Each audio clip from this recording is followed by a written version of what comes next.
All right, welcome everybody to another YouTube Live. We're going to be covering a lot today in terms of strategy, both on verbal and in general. Maybe some of you saw Jeff's webinar last week on quant for Focus Edition. We're going to dive into verbal today, a lot of mindset principles, general strategies, processes. So really excited to be here. A few announcements before we jump into all the details. So first off, I'm Ben Resnick. I'm a TTP live teach instructor, a full-time GMAT specialist since 2016, thousands of hours logged, helping students break through their barriers and obstacles, both with content and mindset. And I'm excited to be teaching another cohort of Focus Edition starting Mondays and Wednesdays, October 9th. So we'll drop a link in the chat there for that. One other announcement is just for the next 3 more days, we have a sale going on, 15% off with the code FLASH15. So definitely encourage you to take advantage of that. Or if you haven't, there's also a 5-day trial for $1. And yeah, let's dive in. A couple other notes is actually first is just be sure to ask all your questions as we go. Really want this to be as fun and interactive as possible, just like we do during the live teach, asking lots of questions, making it really fun. And one question for you to make this so you get the most out of it, I've encouraged this in the past, is to think about what's your number one takeaway or top takeaways during the session that you want to put into action today. Really makes a huge difference to take what you learn anytime, put it into action, and also to type out. We'd love if you could put in the comments, what was your top takeaway? I've really applied this in the last year, made a huge difference in my life in terms of when I'm reading things, in meetings, in masterminds, thinking about that top takeaway, putting it into writing, and really a game changer. All right, so let's get into it. One thing I think you'll probably be excited to hear is, I'll just jump off with this. The very first thing is I did do some in-depth research, taking 4 practice tests into how many questions of each type to expect and how this compares. So this is something you might not have seen elsewhere, is the question counts and how that compares to the original GMAT. So you may be aware that the biggest difference is you've added in the IR. You may not have seen these exact percentages. So basically your IR here is taking up low 20%. And then the sentence correction, which used to be 20% of the score, is no longer in there. This is for the main score. Also, it's interesting, your data sufficiency went from 23% down to about 10%. So that is something to take into account. And then your reading comprehension went up a little bit, a few percentage. Problem solving up a little bit as well. And then in terms of question counts, you see I do like to dive into the data here and really get a sense of what's going on. Your data sufficiency, it used to be 14 questions. You're down to only 6. You got 2-part analysis, about 5 questions, 1/4 of that section for data insights. Multi-source reasoning could either be 3 or 6. I only have a smaller sample size. We'll see a little bit more as we have more tests, whether that's more likely to be 3 or 6. So far, it's been about 3 out of 4, only had 3 questions. And then graphs and tables, really important. These are ones I would say like tend to be a little easier on average, or just a little bit less variety in them. It's still quite a lot to study there in terms of all the variety of those graphs and tables, but there's a place potentially where at the very least you could potentially pick up some time that you can use for these longer questions, the 2-part analysis and the multi-source reasoning. One big difference with the Focus Edition that we're gonna have to start adjusting to, that was a struggle for me, having taken the normal GMAT, is that extra time. You can use any extra time you have to go back and change 3 answers and be marking the answers as you go on ones that are in doubt. So if something looks particularly hard, it's really going to help a lot, I think, to get in the habit of bookmarking that one. It's unlikely you're going to be able to have time to change more than 3 answers. So you see a really hard one, say a 2-part analysis one, maybe you skip that and come back to it. Multi-source reasoning, a little bit harder to skip. You'd have to skip all 3 probably. And you know what? Sorry, I meant to be my fault here. I was intending to share the screen here. It looks like it did not go through correctly, so my apologies. We'll re-show this here. Thanks a lot. So my apologies there. Yeah, so let's go through this quickly again. But basically, I was just to summarize your 2-part analysis, multi-source reasoning, right? They're taking up low 20%. Your sentence correction's gone. Your reading comprehension went up. Your in percentage to a few percent. Problem solving and the data sufficiency went down here in percentage. And for question types, you see on the right here. So you could take a screenshot of this if you want, or just come back to this video and watch again to get those details. But basically, one more detail here is on the verbal. You do have reading comprehension being a little bit more questions. That was always true, but you have no sentence correction now, so that reading comp really becomes super important. And then on the data insights, definitely way less data sufficiency here. We see only 6 questions on average. And I was saying, yeah, this multi-source reasoning would either be 3 or 6. It's in sets of 3.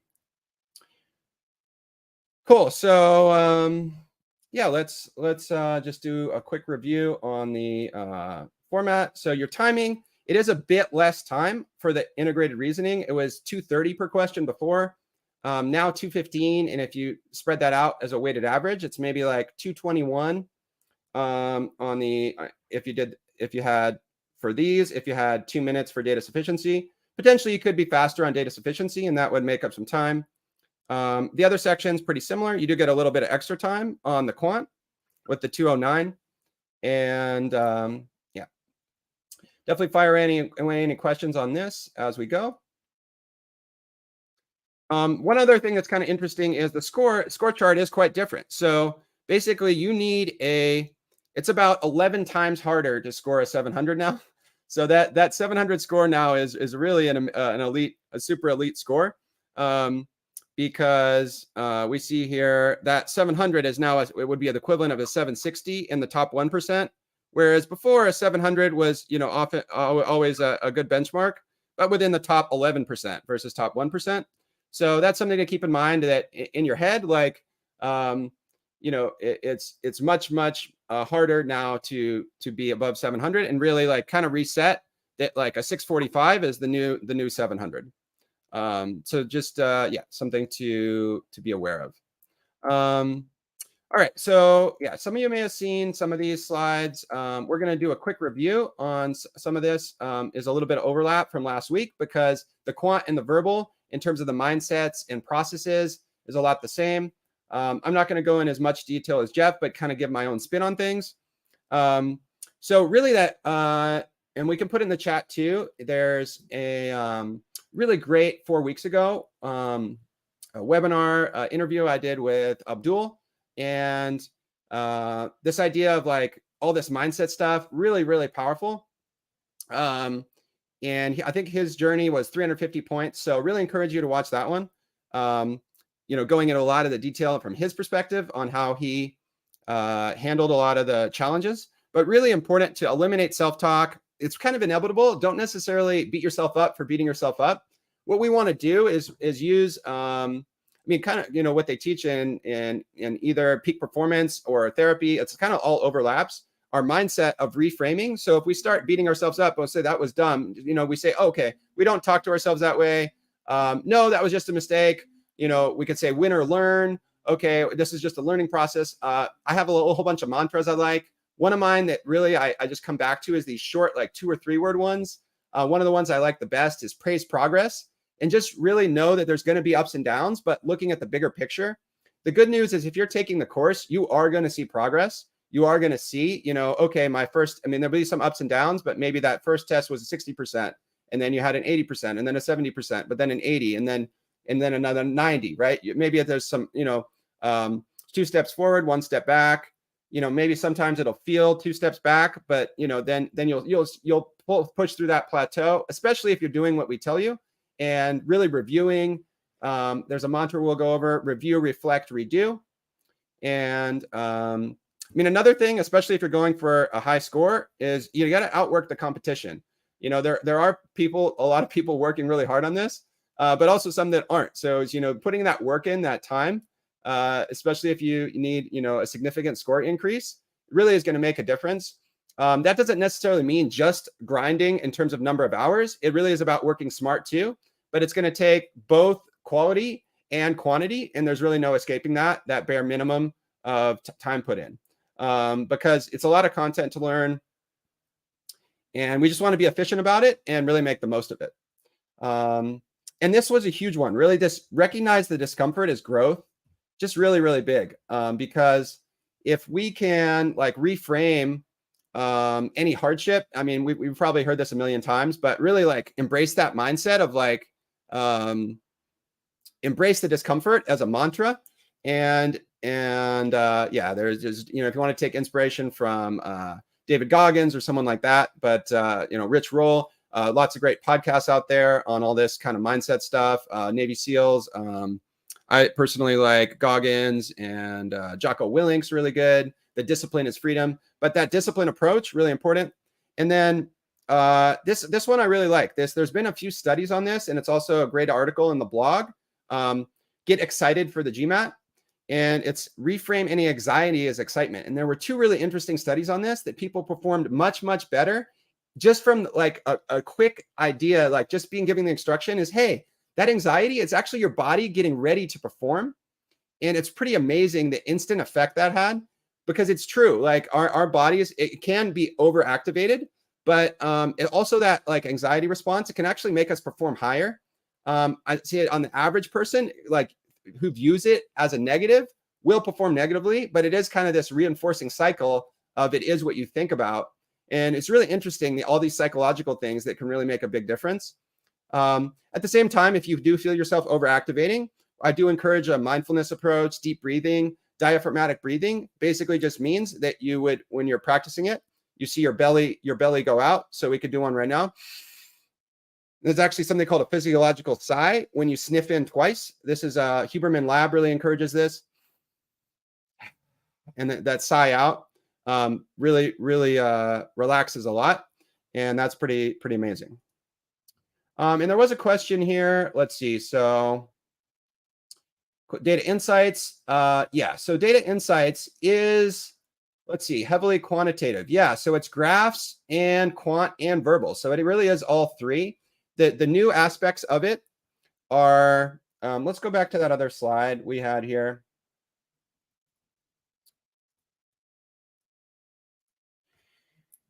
Yeah, so we have data sufficiency. So that's taught in quant in the course, because it really should be taught in quant. And then there's quant aspects taught in all these sections. So it'll be like percents or median or average. A lot of fundamental things, usually not really extreme. It's more about finding the information than like a really hard calculation. Although you can have a bit of tougher things math-wise, probably on the table analysis, or not table analysis, sorry, 2-part analysis. The 2-part analysis will have both verbal questions and quant questions. It's about 55% verbal, 45% quant is what we've seen from the OGs. So about half and half in the 2-part analysis. And then within the tables and graphics, in the course, it goes in a ton of detail in terms of all the different types of graphs, how to read them, how to analyze the tables, how to dodge all the traps. But the number one thing for all these sections is really precision, especially on the data insights. You're going to have 3 questions on a lot of the questions, like the table analysis we'll have, and multi-source reasoning, we'll often have 3 questions. So let's say you're 80% correct on each part. That will take you to maybe only 50% correct. I have to double check the math, but around 50% correct overall. If you like are 80% on each part, but you miss one, you miss the whole question.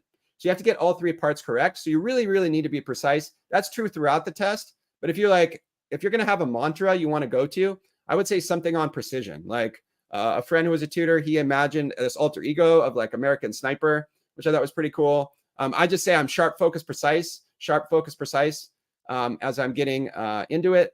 And that maybe say a mantra like focusing as a refocusing if I ever start trailing off, because the brain really does want to do all the things it's not supposed to. Think about the prior question, think about the question difficulty. All that doesn't matter. If you focus on the play, the score takes care of itself, which is another great mantra. That's a Bill Walsh. That's a great book too. But yeah, so I hope that helps a little bit on that. And I'm going to see if there's any other questions came up. Yeah, and it does definitely a mixed. Yeah, consider the percentiles, not the scores, for sure. Let's see here. What else we got? Yeah, so the new test is available on November 7th. And it's actually not totally clear when the old version will go away. It's said to be early 2021 is the official thing. You can actually still sign up for the test through 6 months from today. So I just checked yesterday. It was available. You could sign up at least, but it's not totally clear. The Wharton website, which actually doesn't accept Focus Edition, Harvard and Wharton won't accept it for round 1, round 2. And the Wharton site said switching over on January 31st, but we don't know for sure. There was some speculation. Did they have inside info? It's really not clear, but you can still sign up for it through March 25th or, March 26th right now. So it seems to be still available till then, but we don't really know. That could be a mistake. Two-part analysis. Two-part analysis, you actually have 2 questions, and you have to get both right. So there'll either be 1, 2, or 3 questions for each thing. Multi-source reasoning will sometimes have a 1-part question. The graphs ones will generally be 2 parts. The tables will generally be 3 parts, and the 2-part analysis will be 2 parts. So you just got to get a feel for it. And someone asked about if I'm on TTP live chat. I actually am not on that right now. A question about quickly analyzing tables and graphs. That's a little bit beyond the scope today, but I can give a couple quick tips. Is for the tables, you really want to be sorting them. That's the biggest thing is you sort them, and then you'll be able to see there'll be all these columns, and you sort them, and that really helps a ton because you'll be looking at maximums or medians, and you'll see the middle for the median, or you can focus on certain topics. So it'll be like, say there's 3 cities, and right, so maybe 3 data points for each city. Well, if you sort them, you can see those 3 cities all in a row, and you really just need to be lining everything up. The graphs are a little bit more detailed. The course goes in a lot of detail, but really the biggest thing there is paying attention to the legend. So like all the axes and the legend, and what is each color referring to? What is each shape referring to? That kind of thing. So attention to detail, really huge. We'll keep going on some mindset stuff and just process. We talked about stress low, well-being high. I would say think about what you can sacrifice and what you can't. I would say don't sacrifice your sleep. Don't sacrifice at least a decent amount of exercise. Maybe if you were doing 20 hours a week for bodybuilding, maybe something has to go, right? Whether that's for many people, a social life, alcohol, maybe fun and popular, but it's pretty horrible for your test prep. It's pretty messes up your sleep. The research on that's pretty clear. Like if you listen to Matthew Walker, he's like, everyone hates me, but the research sadly shows 1 drink really messes up your sleep. And sleep, the research on sleep shows that it connects super well to your test prep. So if you want an excuse, a strong reason to cut back on the social and that fun stuff, and really go all in on your prep, there is good evidence for that. If you do need to let relax at times and don't distance yourself completely, you definitely want to keep your top relationships, but you need to figure out what you can say no to make the time for it. Within the course, we often do recommend a pretty strong amount of hours. If you could get up to 18 a week, that is often, if you're able to do it, an hour or 2 each weekday plus solid blocks on weekends. My favorite site actually for blocking things off, focusmate.com, really super amazing. And that creates that structure. But it really depends on how much score you need and what your timeline is. You can totally do it in different amounts of time. And it will, for most people, take longer than you think and longer than you want. We really do have to stick to what the amount of time it takes and not just what we want. It can be helpful to set a goal. Keep in mind, just what your score goal is. If it is, a few hundred points, it's likely to take a longer amount of time. And if it's a higher top goal, those points towards the end can be tougher. So say you're at 710 already, but you want to get to 760. That's still that, even though it's only 50 points, that's going to be a lot harder than 500 to 550, because it's, you're getting to almost perfect-ish, or 780 as 1 or 2 questions missed, something like that. We'll actually, the Focus Edition, we don't know exactly how many questions missed. That was more detailed data on the prior version. But But basically, the closer you get to perfection, the harder it is to be perfect. But don't realize that there never is really a full plateau. If you keep practicing smart, you will continue to improve. It just may be more challenging, those top points. Definitely reaching out for help early. Having a course, having a structure really helps. So you don't want to get support. And that could be study buddies, this course, the live teach, you can use the forum, obviously. And, but, we obviously recommend the course, and we get amazing results with it. Like I used it myself, where I wish I had it sooner. For a few years, the first year I studied a full year on my own. It should have taken a lot less for me because I was already pretty advanced. I was already a math tutor, and I was kind of stumbling around. And having a structure really helps, and that's what probably the number one comment we get about the course is having that structure, knowing what to do. There is all these studies on implementation intentions. We're going to talk a little bit about atomic habits, and one of the studies that he cites in his blog is this idea of an implementation intention, which is just a fancy word for a plan. But it was really interesting, the stat of like people going to the gym, or to translate the same to test prep. If people have an exact plan of what they're going to do and when, and so they know what they're going to do and when, and have it on the calendar, the follow through went from like 30% to 90-some%. So it's hugely important. I would say on top of that, even setting an alarm.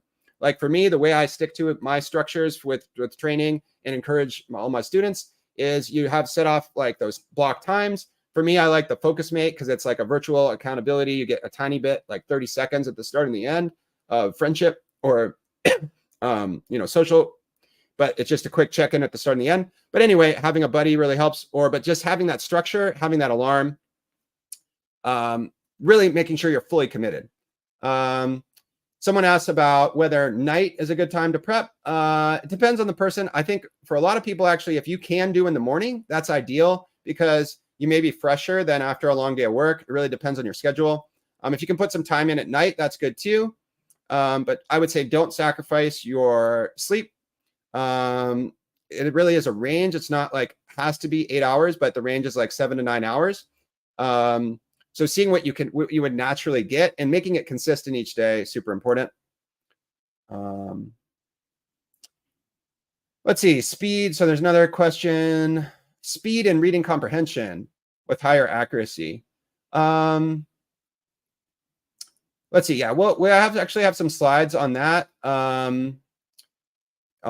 later. So we'll try and get to that if we can get through this other prep stuff. But I will just answer quickly. One of the big things is going back to the passage. So not spending. What I encourage is not actually spending too much time on the initial reading. You do want to get used to. You will get faster with practice. But you do need to have enough time to go back to the passage as you're answering the questions. So the problem is, like, let's say you have part-time 6 minutes to answer the 3 questions. It's going to be 3 or 4 questions, right? Well, if you spent 4 minutes on the reading trying to memorize everything, you're in big trouble trying to answer 3 questions, 40 seconds each. Okay, now you're really on a lot of pressure. You can't be able to check your answers. What you really need to be doing is getting efficient at getting the main ideas as you read. Then you go back to the passage based on what the question's asking. So for a main idea question, you'll be looking for just main ideas. Contrast markers super help. One of the lessons I learned early on that helped a ton is like catching the word however, and kind of like it yells at you as you read it. For the most part, you don't want to be sub-vocalizing. You don't actually want it to be like saying the words in your head. That actually can slow you down a ton. But like when I see a word like however, I kind of like yell it out in my head.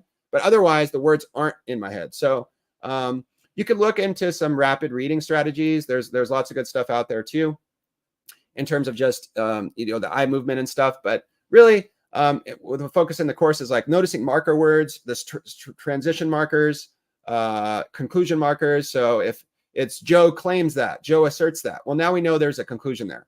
So, and then a big thing is, noticing the keywords in the question, and then going back to the passage to focus on exactly that part is really, really huge. All right, so this is a big one. Keep your why close. So having a strong purpose, I'm sure you've seen something like this before. but really making sure you do it. And I encourage you to do a journal, like do this today. If you wanted one of your takeaways today to put into action is just to do this. I often have my students go through a process here. What is your why? What do you learn from the GMAT process how are you developing? Not just like getting the task done, but what do you actually learn from doing this GMAT? Because there really are useful skills. A lot of times it's kind of fashionable to begrudge it and, oh, this is lame, and I don't need I don't need to know geometry. Well, geometry is not actually on this. Oh, I don't need these crazy grammar rules. Well, that's actually not on the Focus Edition. So maybe some of the things that are least applicable. This new version, I actually personally like it, even though, it is a big transition for everyone and stress and stuff. I like it because I think the things that are least applicable it's more applicable. Critical reasoning is super important. Like AI right now is super interesting, but the thing is it's wrong some of the time. So I'm noticing with the AI, it's like correcting all the little grammar mistakes, which isn't on the test, but you really do have to reason critically because it'll do things backwards. Like, researching something, it'll put things backwards. You got to still be aware. I mean, eventually it'll probably get better, but right? Like there's these embarrassing stories. A lawyer comes in and has like the wrong, like hallucinated case, right? Just that reasoning skill, I notice it actually does help a lot with, and it's going to continue to be super valuable. I mean, it's always been super important in business. So just think about that. And then time management, decision-making, discipline. There's all these kind of mindset skills that you train. And then think about how can I apply vice versa from my life to the GMAT and GMAT to life. And some of my most rewarding things to hear from clients, it's not only like, oh, I got into Harvard, I never thought I could do it, and I did it at first, with your encouragement and all these things, right? But also them saying like, hey, like I really like leveled up my mind in terms of the skills I learned, the quant skills. Quick mental math is actually pretty useful if you're in conversation. That's tested on the GMAT, which a lot of other tests don't. They have a calculator. So that mental math, percent change, there's more emphasis now on reading graphs, which is important. So you can also look at it as a means to an end. I mean, I said celebrate the means itself, but also look at the end. Like think about that goal, the bigger picture. What are your big mission behind it? That will really keep your fuel going. Grit. So that perseverance, never backing down. I point you again to that Abdul interview. I'll actually drop a link here because I think that's so good. It was really, really great. This 350-point score improvement. I'm going to put that in the chat here. And with a link, this was about 4 weeks ago. So yeah, you can grab that one. He had this, definitely some ups and downs, health issues. So really great story there and very impressive. You probably heard this idea of grit, and it really does separate the people who succeed on this. I mean, so many of the success stories really had to overcome some obstacles there.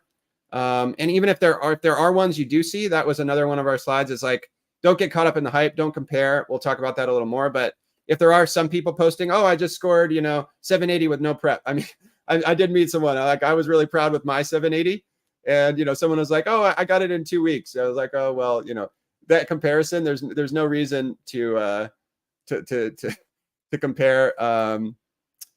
And that's true in life in general, right? We want to actually comparing ourselves today to ourselves yesterday is good, with, accepting the caveat that there may be some ups and downs, but basically comparing ourselves overall, trying to get a little bit better each day, really helpful. There was another question I see in the chat here. 2 more questions. So reading newspapers or magazines for 1 hour daily could be helpful. I would say somewhat. I would say read stuff that interests you and that is useful in general. So like if you read a book like Atomic Habits, super good. Mindset stuff. Audiobooks are really good. Podcasts. For podcasts, there's one, Finding Mastery. That's one of my favorite, peak performance psychologists. He actually doesn't use that term, high performance psychologist. Because the idea of peak is like, you don't actually really want to be peak. You want to be high all the time. I guess for this test, it's okay if you peak somewhat, but really like high performance is really the way to go. Updates on, to close that loop on newspapers, magazines. Yeah, it can help somewhat. But I mean, you want to, if you have limited time, I would say that reading's good. If it's something that you enjoy as well. But like, you'll probably learn more from actually doing questions. So like that's a common tip, is just to read. It'll help somewhat, but you do have to do the questions and you do have to learn the strategies. So just make sure you're doing both, with potentially more emphasis on doing questions, just because you need that feedback loop to know whether you're answering. You need to be making mistakes and then iterating off that. What was the cause of the mistake? And we'll talk about that. Updates from top business schools on accepting. Yeah, so what we've seen so far is announced is Harvard and Wharton will not accept round 2. It's expected to accept after that. Harvard doesn't actually have a round 3. Wharton does, and they will accept after that. And then the other schools will be accepting it. But then, early 2024, no more Classic Edition.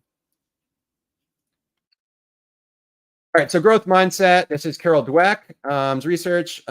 Many of you have probably heard it. There's a great TED Talk on it. But just keeping it in mind, how do we foster it? And the idea is fixed mindset. It would be that attitude of like, oh, I'm just not good at reading. I'm just not good at math. And having this idea that that's just a fixed thing. Well, you may not be good now, but you will be good once you train. It's like, everyone's capable of doing algebra. This is not, there may be people incapable. It's true. I will admit there may be people not capable of doing, being a theoretical physicist. There's this great story about Jeff Bezos. He was like A+ valedictorian. He realized he couldn't be the top theoretical physicist because his like hallway neighbor. So, I'm never going to be an NFL player. So I challenged Carol Dweck on a webinar on this. Hey, like there's a limit to this. But the limit is actually super high, right? Like I might not be an NFL player, but I might be able to be in the top 0.01% of fitness, right? And so for me, I want to get an 800. It may or may not happen. I think it definitely can if I put my time to it. You don't need it. You probably don't need an 800. You shouldn't try for it, right? But there really isn't a plateau. Like to 99% degree, there's no plateau. Like you could keep getting better and better and better. And so, really cultivate that growth mindset and celebrate that progress.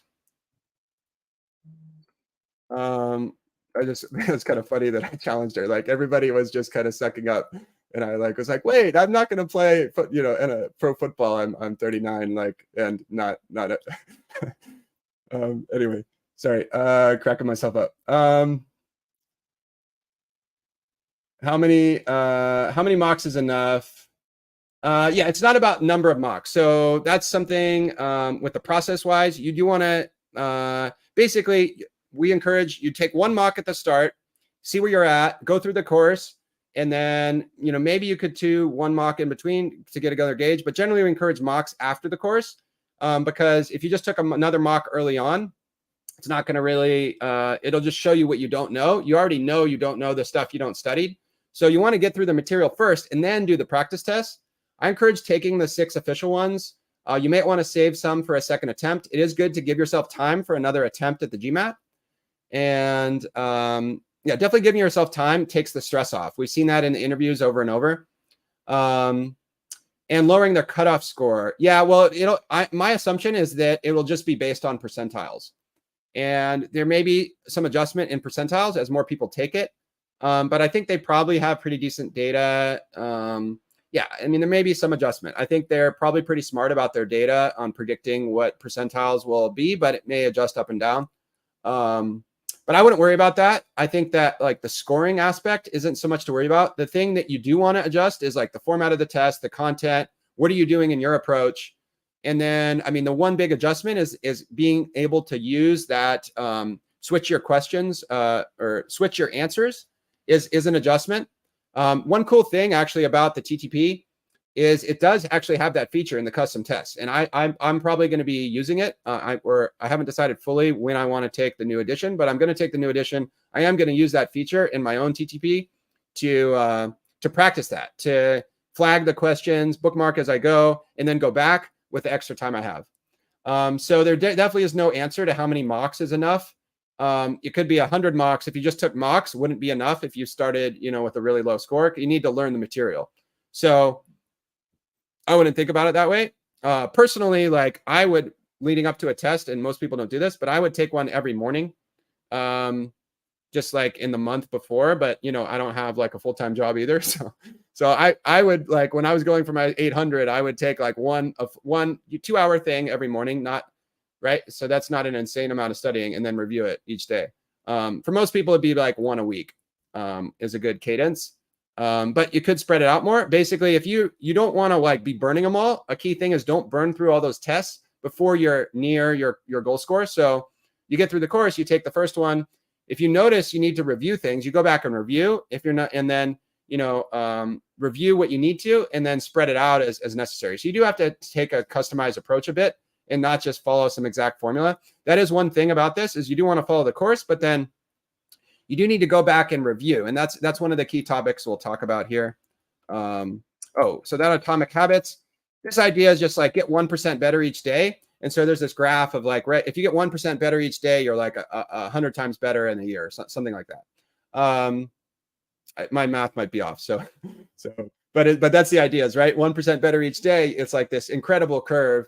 And it's really true. Like, this actually idea of habits totally changed my life. Like I was in a bad place like 10 years ago. And there's this idea of keystone habits. So getting your health right. That's why I talked about sleep, really taking care of that, and your mindset first is I would say is probably the biggest keystone habit to this whole thing. Get your mind right first, and everything follows from that. And your habits of, I guess, your mindset, and also just blocking off the time to study. I mean, that's the biggest other thing that I see of people who aren't going to, I can see that the chances of them hitting their score is very low. Even if I'm, a great tutor, there's nothing I can do. Great teacher, tutor.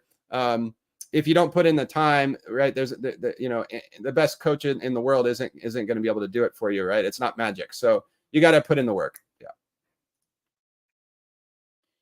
Yeah. We talked about this. Don't compare yourself with others.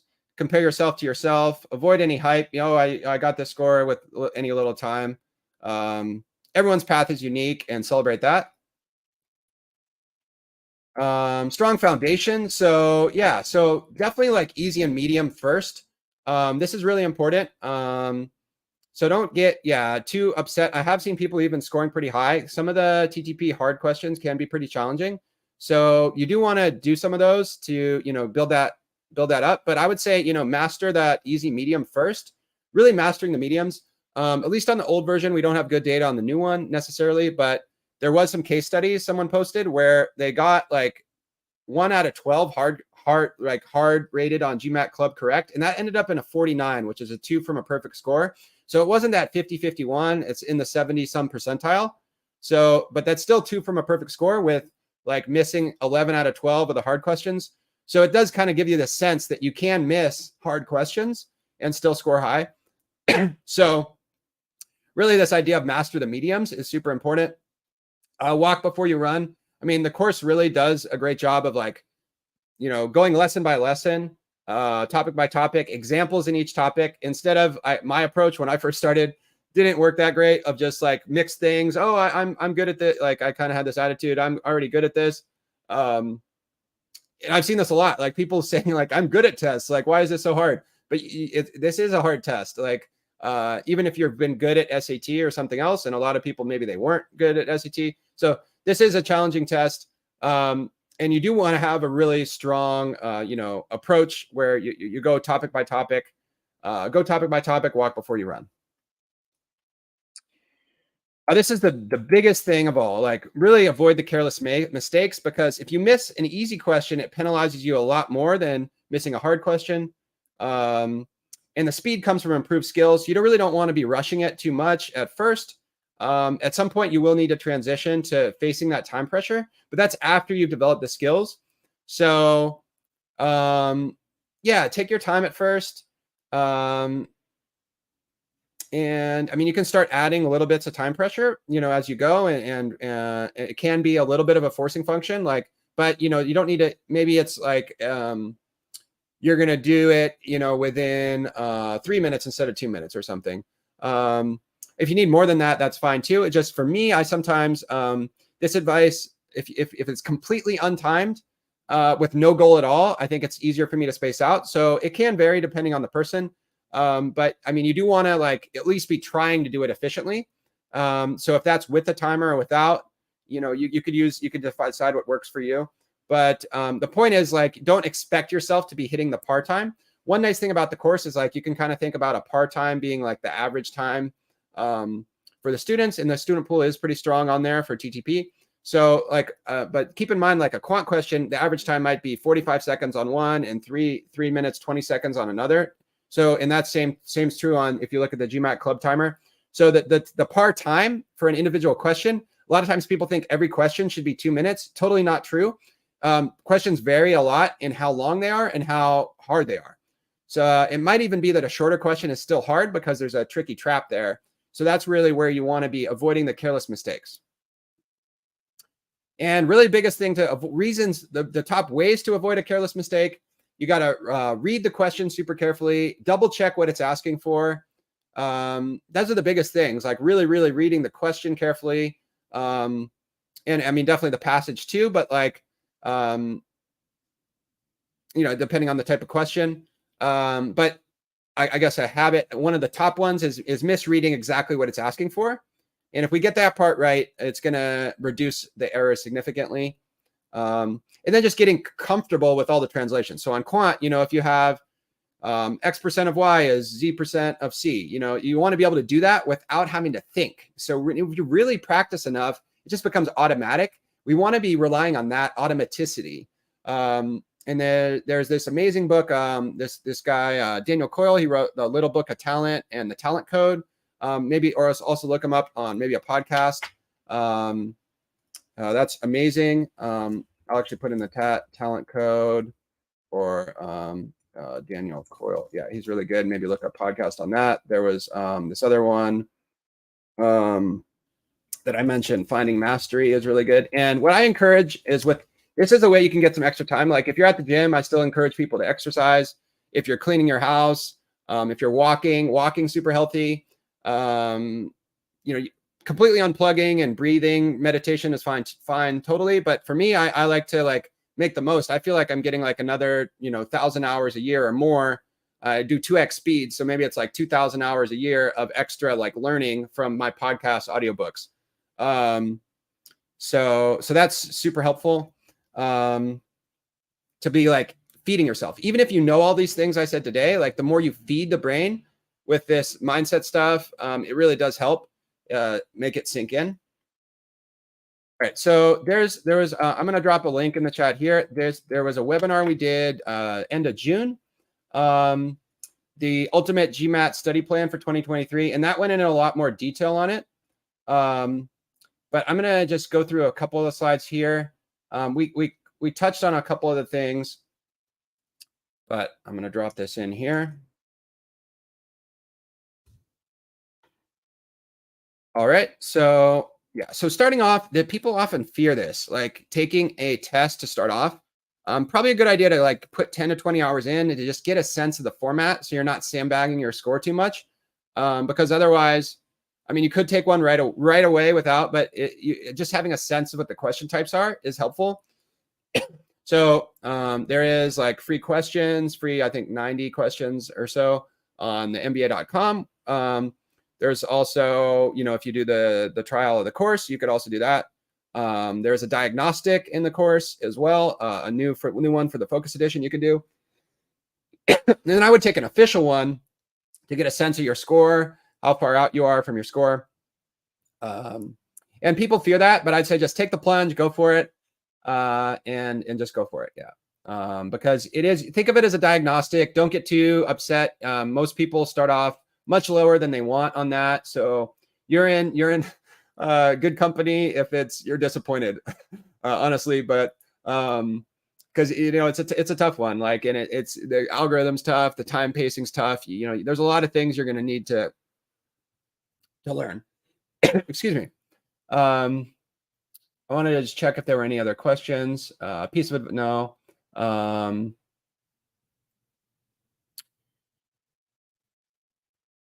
Yeah, someone asked, is just the starter kit enough, or do you need test prep or self-study? Starting with $495 and wanting 700 plus. I mean, I highly recommend a course. You know, we're talking about the TTP course. I used it myself. I've had a lot of students use it. Even before I only started doing some stuff for TTP 2 years ago, but I was recommending it on my own to people, for years before that. So aside from my affiliation with TTP, I recommended it like in a post on GMAT Club years ago. So, the reason, one of the reasons people like it is just the structure. It is very detailed. One thing people have a challenge with is that it is long, but you can adapt it to your needs. So I'd say don't fear that too much. You can totally, take a more accelerated approach if you need to, or depending on your score. It's just that, what we encourage is to do as much of it as possible, because it gives you the highest chance of hitting your score. But this course does customize to your goals, and it will adjust based on your score goal. Let's see. All right, so that was first step. One topic at a time. Yeah, like I said, that's one thing I didn't do. Start with more basic topics, work your way up. Each topic, right? So in the course, you go topic by topic. You do the example questions, so that's super nice. People sometimes I first show people, they're like, oh, whoa, like it's so organized, like with you, okay, you have like a quick little lesson, right? And then the example. Some of you may have seen that. It is really nice. And then you have the chapter tests that are mixing it up. So there's basically all these levels. There's a really good blog article on like levels of the GMAT, or stages, I think it might be called. But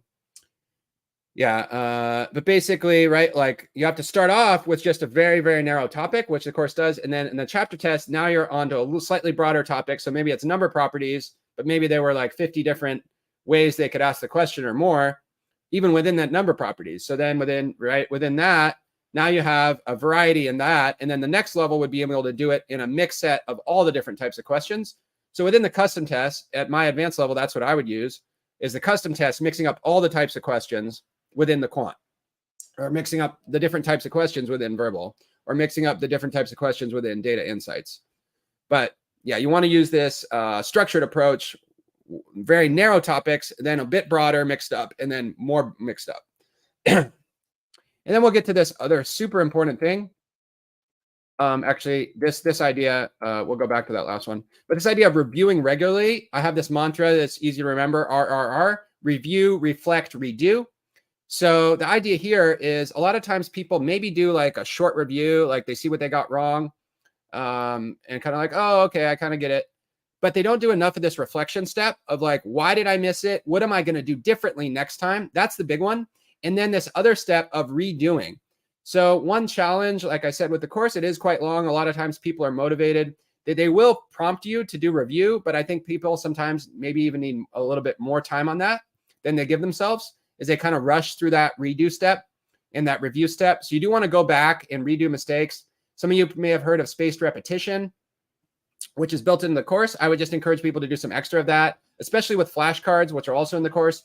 But building in time for flashcards each day, reflecting on what they missed and why, and then redoing it. And a lot of times it can take multiple attempts at a problem to really get that fluency. You want to think about it like a language, building fluency. Flashcards super help with that because you can do them fast paced. So I actually, you can build your own digital ones in the course. For quant things, just to jot down quickly, I sometimes just will have I use some paper ones. But if you miss something, you want to put it in quiz form. The research on this is really clear that if you quiz yourself, it's so much more effective than rereading. And it's like, stats on this are super crazy. It's like 95% of students would reread. And then even when they were, I think, told to do the flashcarding approach, quizzing approach, they did it, it worked. And then they still went back to reading just because that's what they were used to. And it's just really crazy that the reading worked terribly. Rereading things worked terribly, and the quizzing worked amazing. So you really do need to be quizzing yourself. Flashcards are a game changer. Redos are a game changer. So definitely really want to highlight this. I think I mentioned at the start, to put a comment in the takeaways, that would be mine maybe, but I guess there was a lot we covered today. So there's a lot of takeaways. You feel free to, you don't have to pick one. You can list a bunch, but yeah. So let's see, there's another question. Final score depends on what, how many are correct, how many, it's it's partly based on the number of questions, but to a very significant degree, it's based on the difficulty of the questions you missed. So it's a combination of questions right and difficulty, but it makes a huge difference. Two people can make the same amount correct, like 70% correct, for instance. And one score could be like a 20 percentile and one could be a 90. It's like an extreme difference, maybe even more than that. Because if those questions were all easy, 70% correct wouldn't be that great. But if they were harder questions, medium to hard, they will actually be a mix of medium to hard if you're doing well. But if they're a mix of medium to hard and say the ones you missed were hard, especially, then that could be a really high score. If you missed a lot of easy ones, and also the right ones were also easy ones. Basically, if the whole test is easy ones because you missed a lot early on, we don't know exactly how the new algorithm will be affected. There is some speculation that it adapts less than the old version. We'll really have to see more detail on that as details come out. Because there will be analytics on the new version built into your price. So that is one nice thing. But the algorithm is pretty complicated, and I would say just don't try to overthink that too much. You can't really game it. You just have to, other than using the tools with the changing your question answers. That is a way you can. I mean, that is a very important new feature on the Focus Edition, is the being able to change 3 answers. Skip those, and if you had extra time, you can come back to those hard ones. So I think that's definitely something to practice. Tracking your errors. So the course does have this like error analysis feature. So you journal. It prompts you to journal at the end of each question as you're reviewing. I did not understand. I fell for a trap. I was unorganized, and then it will track it. Another thing, I don't think I have a slide for it, but you can actually hyper target a specific topic. So it'll be like % increase questions, and you can just drill on that one subtopic of that one half lesson or so, one lesson.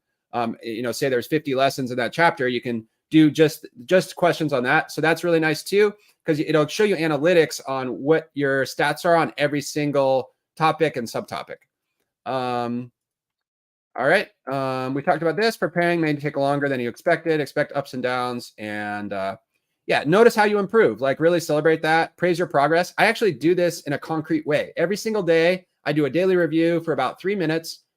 These like little micro habits are, like we talk about, super helpful. So I do like OFI, opportunities for improvement. Maybe someday that'll be a popular phrase if I get popular enough. OFI, opportunities for improvement. And then like wins and lesson learns. And I do that for GMAT, and I would do it for just life in general. So yeah. And basically any losses or things I did wrong, it's look at it as an opportunity for improvement. I mean, you can give yourself a little bit of like tough love, in the sense of it is okay to give yourself a pep talk. I guess it depends on how you define tough love, but like loving tough love instead of like mean tough love. So it's like, all right, next time I'm going to really step it. I was thinking how I would word it, but it's like, let's say I broke my habit. Like, it's maybe okay to be a disappointment is an okay emotion. Oh, I'm disappointed with myself. I really know I can stick to this habit. I'm serious about it. I'm going to recommit tomorrow, right? Instead of falling off the wagon and staying off the wagon, right? And so that commitment factor is really, really huge, of getting back on it if you do make a mistake. Like, so use your emotions to your advantage. I do want to come back to, and I think we will actually have a couple minutes at the end here to get into a little bit of RC. But there was a slide here. Verbal. Yeah. So one difference with verbal versus quant is each mistake is really 2 mistakes. So this is a pretty interesting way to think about it, I think, is we've rejected the correct choice and also chose an incorrect one, since we're generally using more process of elimination than we would on quant. So so we want to deeply analyze each choice, especially in our prep phase. We may have a bit less time under test conditions to like go quite as in depth. But especially in your prep, like you really be wanting to take that time, deeply analyze each choice. And,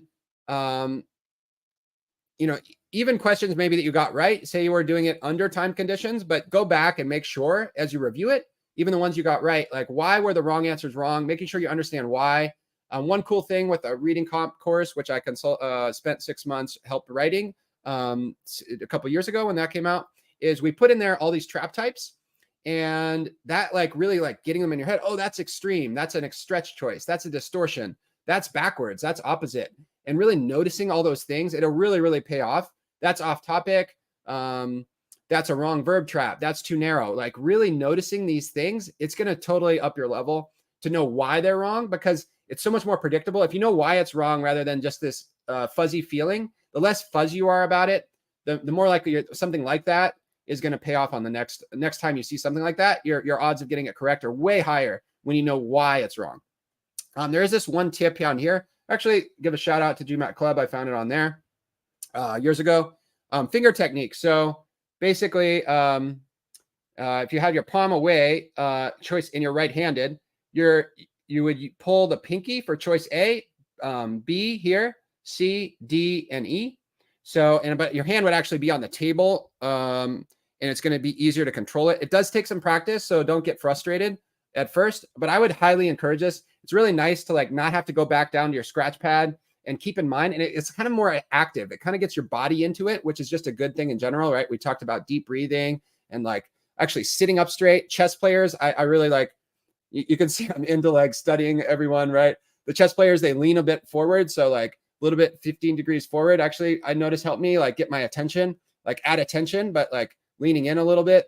But then you're having the hand on the table and then eliminating the answers, your body will actually feel the progress, which is really cool. Like you're like, oh, I'm down to 2 answers, because like your body knows there's only B and D left, and then your brain and your body are kind of connected there, and you don't really have to be thinking back. Wait, which ones did I eliminate again? It's super common to reread things, which is totally a time suck. When we were talking about speed earlier, that it is okay to reread things, but not something you've already eliminated, right? So if we've already eliminated a choice, right, it's like one thing to reread the question to double check, or the passage to double check. Great. That's great. Don't worry about that. That's fine. But, right, something we've already eliminated, and there's no reason to go back to it. So definitely encourage that. We are down to like just a couple 2 minutes. So fire any questions, but I'm going to, critical reasoning, just it goes in a lot of detail in the course. With basically the biggest thing is understanding the relationship between premises and conclusions, but there's going to be an assumption there. So you need to recognize the premises, recognize the conclusion, and then learn to recognize the assumptions. So I'll just give this really quick example, right? Since the economy is improving, our profits will improve. Well, there's a lot of times the assumption is there's some other variable that's not accounted for, some malicious variable. And it goes in tons of detail in the course and examples. But an assumption would be other factors will not hurt profits more than the economy helps profits. And so that's one example there. We'll take a look at reading comp. I talked about this. You want to be able to prove your answers correct. Focus on the passage. You need to go back to the language in the passage. And actually, I'll just have these slides here so you could pause and go back. I'm actually be doing a webinar. So if you check your email, there will be a webinar going on this in detail next Wednesday evening. Same time as my course will be the week after. So it'll be Wednesday, a week from today, in the evening, 8 p.m. Eastern. We'll go into this. We're actually, not much time on this, but first reading, be curious, but focus on main ideas. Don't memorize details. Notice marker words. We talked about the word however. We talked about conclusions, like argues that. The wording could be different. So we could use focusing versus concentrating. It could reverse the language. So it could say X is more than Y. And then in the passage, it could say, so the answer choice might say X is more than Y. And the passage could say Y is less than X, or vice versa. Primary purpose, we want to get main ideas. Notice the verbs. Are the verbs argumentative or descriptive? So the author will actually, if it says argue, that would be the author is arguing, versus like describes an argument would be someone else is arguing. So that's a nuance that a lot of people don't notice. Keyword, I call it the sniper strategy. They don't use that word in the course. I kind of like that, but it's kind of aggressive. You want to like really focus on the words that are in the question and then go back to the passage to find that section. And you really need to be doing that. Finding the proof in the passage, super important. Someone asked about the only verbal TTP. The TTP course just includes everything. So has everything you need, and it's just you choose what you need from it. So if you're already, have your goals on the other parts, you just don't need to use it. But it's a big course. Even just the verbal, there's a lot there. And last thing is trap types. We don't have time to go into them all the way, but there's be a half right, wrong verb, opposite is really common, stretch, distortion, too narrow. And yeah, we have, there's a few more, but we're out of time there. Just a quick review on a couple announcements here. So yeah, I encourage you to, listen to some of the success stories. We did have that one I put in the chat with Abdul. I did 4 weeks ago. These are really insightful, like they're success stories, right? There's a range of them. The Laos is super inspiring. And I think there's actually on the GMAT Club podcast too, as well as on YouTube. So you can get them in either form, YouTube or some of these TTP success stories, are on the podcast. And yeah, lots of these, all over 770. So awesome case studies. The success stories, obviously, you learn a lot from, and score guarantee. And there is the $1 trial. And just a reminder, so I am teaching the, I'll drop in the chat just before we go. I am teaching the live teach. I'll drop in, there is the discount code through just 3 more days. So around the 27th, it's 15% off through Saturday off the plans. And I'll put that in the chat now if you want to grab that. And then I'll also put a link to the live teach I'm teaching. Would love to see some of you on there. I know I've saw some great questions here. It's really fun. If you like the live approach, you get to answer all your questions live. Looks like that last comment didn't go through. But if you go to just search live teach, target test prep, live teach TTP, that will start Monday, October 9th, Mondays and Wednesdays at 8 Eastern. And you can get a preview if you come to the webinar next Wednesday at 8 Eastern. And I think we're a couple minutes over, but yeah, so thanks everyone for coming, and wish you the very best with your prep, and have a great day.